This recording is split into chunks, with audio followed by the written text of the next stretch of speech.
Bismillahirrahmanirrahim. Assalamualaikum warahmatullahi wabarakatuh. Alhamdulillah, pada kesempatan kali ini kita akan mengangkat sebuah kisah yang dikisahkan dari kitab Tazkiratul Auliya, yaitu kisahnya Fudail bin Iyad. Fudail bin Iyad ini diriwayatkan bahwa sewaktu masih remaja, Fudail adalah seorang penyamun. Setelah bertobat, Fudail pergi ke Kufah, kemudian ke Mekah, di mana ia menetap beberapa tahun lamanya hingga wafat pada tahun 187 Hijriah. Nama Fudail cukup terkenal sebagai seorang ahli hadis dan keberaniannya dalam mengkhotbahi Khalifah Harun ar-Rasyid sering diperbincangkan orang. Kisah pertobatan Fudail bin Iyad.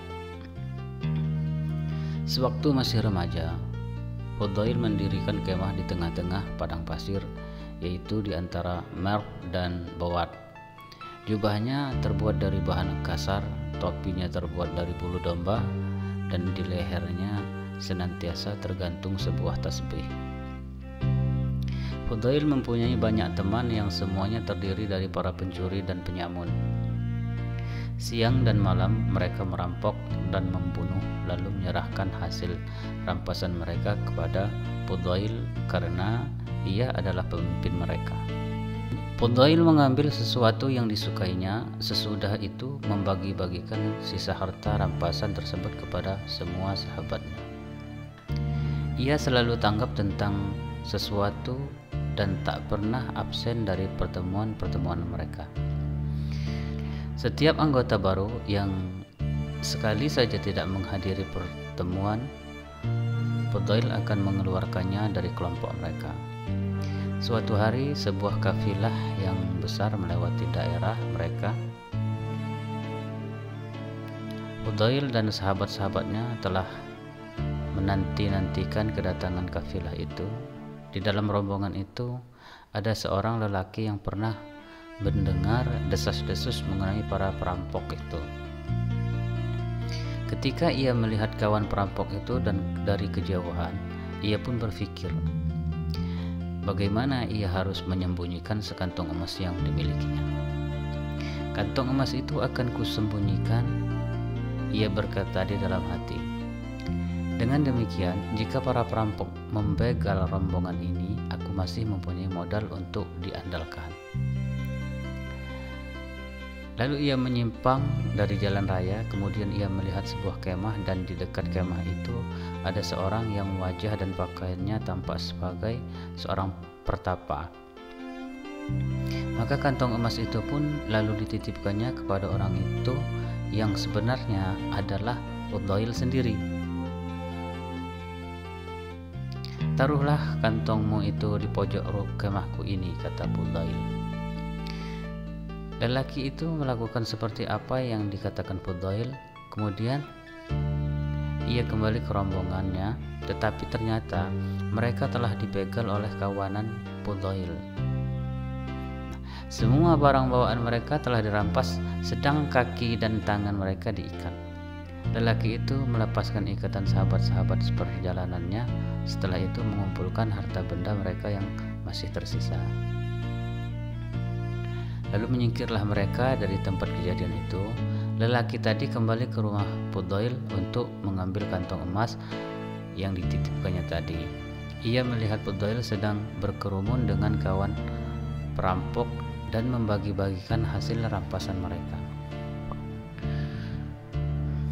Ternyata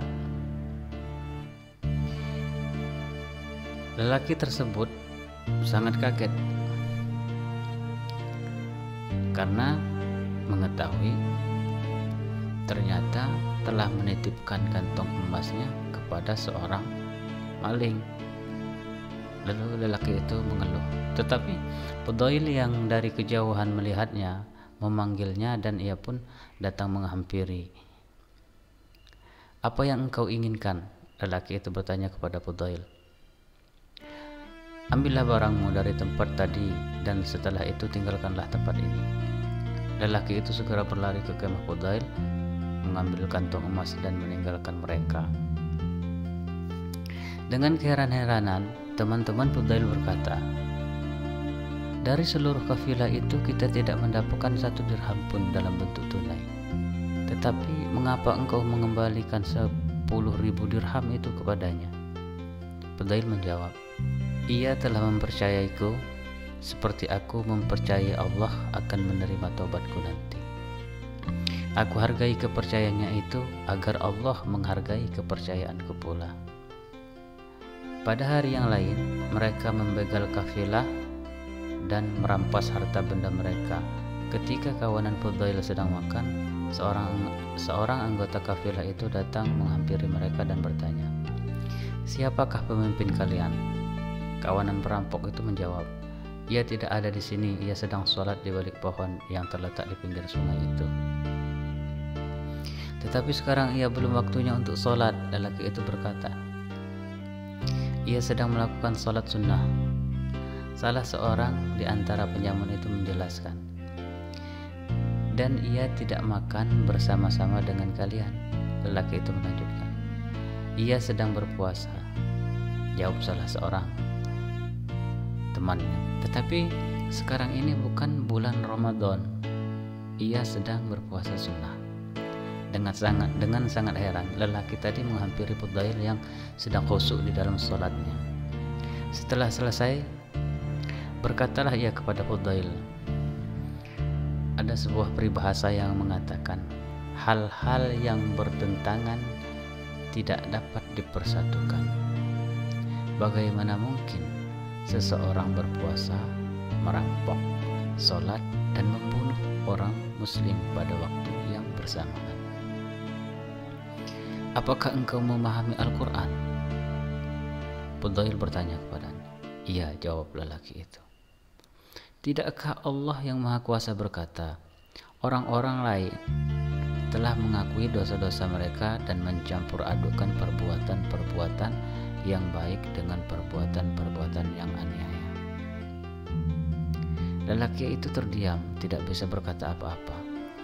Orang-orang mengatakan bahwa pada dasarnya Fudail adalah seorang yang berjiwa ksatria dan berhati mulia.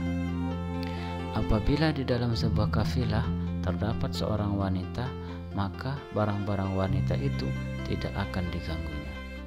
Begitu pula harta benda orang-orang miskin tidak akan dirampas Fudail.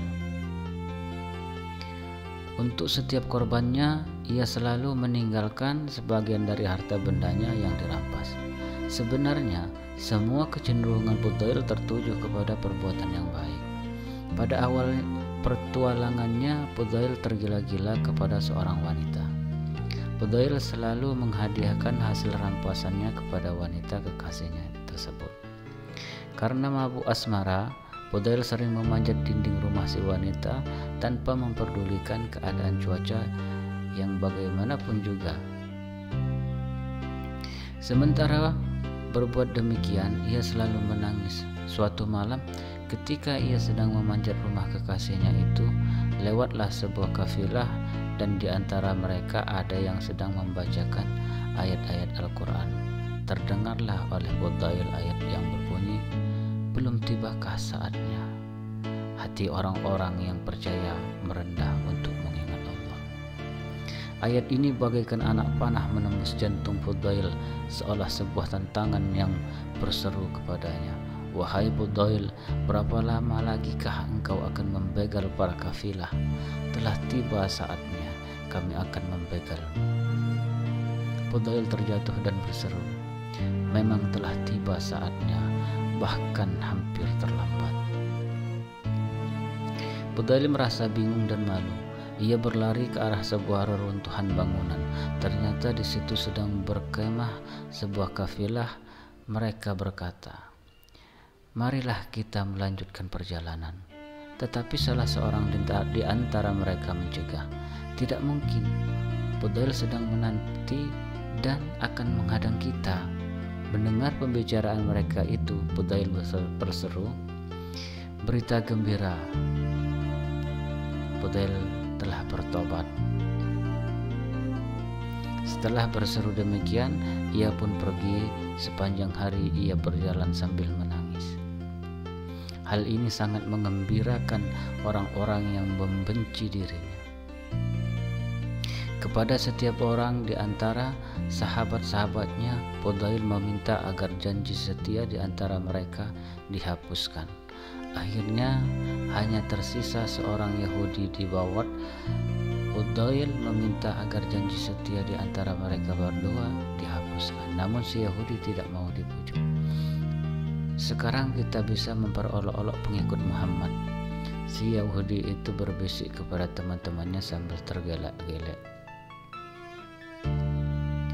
Jika engkau menginginkanku untuk menghapuskan janji setia yang telah kita ikrarkan itu, maka ratakanlah bukit itu.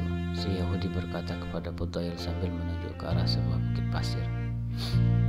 Bukit itu tidak mungkin dapat dipindahkan oleh seorang manusia kecuali untuk waktu yang sangat lama. Fudail yang malang mulai mencangkul bukit itu sedikit demi sedikit, tetapi bagaimanakah tugas tersebut bisa diselesaikan? Pada suatu pagi ketika Fudail sangat letih, tiba-tiba datanglah angin kencang yang meniup bukit pasir tersebut hingga rata. Setelah melihat betapa bukit pasir itu telah menjadi rata, si Yahudi yang merasa sangat takjub itu berkata kepada Fudail, "Sesungguhnya aku telah bersumpah bahwa aku tidak akan menghapuskan janji setia kita sebelum engkau memberikan uang kepadaku. Oleh karena itu, masuklah ke dalam rumahku, ambil segenggam uang emas yang terletak di bawah permadani dan berikan kepadaku. Demikian sumpahku akan terpenuhi dan janji setia di antara kita bisa dihapuskan." Fudail masuk ke dalam rumah si orang Yahudi. Sesungguhnya si Yahudi telah menaruh gumpalan-gumpalan tanah di bawah permadani itu. Tetapi ketika Fudail meraba ke bawah permadani itu dan menarik tangannya keluar, ternyata yang diperolehnya adalah segenggam penuh dinar emas. Dinar-dinar emas itu diserahkan kepada seorang Yahudi. "Islamkanlah aku," si Yahudi berseru kepada Fudail. Fudail mengislamkannya dan jadilah ia seorang muslim. Kemudian si Yahudi berkata kepada Fudail, "Tahukah engkau mengapa aku menjadi seorang muslim? Hingga sesaat yang lalu aku masih ragu, yang manakah agama yang benar. Aku pernah membaca di dalam Taurat, jika seseorang benar-benar bertobat kemudian menaruh tangannya ke atas tanah, maka tanah itu akan berubah menjadi emas. Sesungguhnya di bawah permadani tadi telah kutaruh tanah untuk membuktikan tobatmu. Dan ketika tanah itu berubah menjadi emas karena tersentuh oleh tanganmu, tahulah aku bahwa engkau benar-benar bertaubat dan bahwa agamamu adalah agama yang benar." Demikianlah kisah singkat ini. Semoga bermanfaat untuk kita semua. Wabillahi taufiq wal hidayah. Wassalamualaikum warahmatullahi wabarakatuh. Alhamdulillah.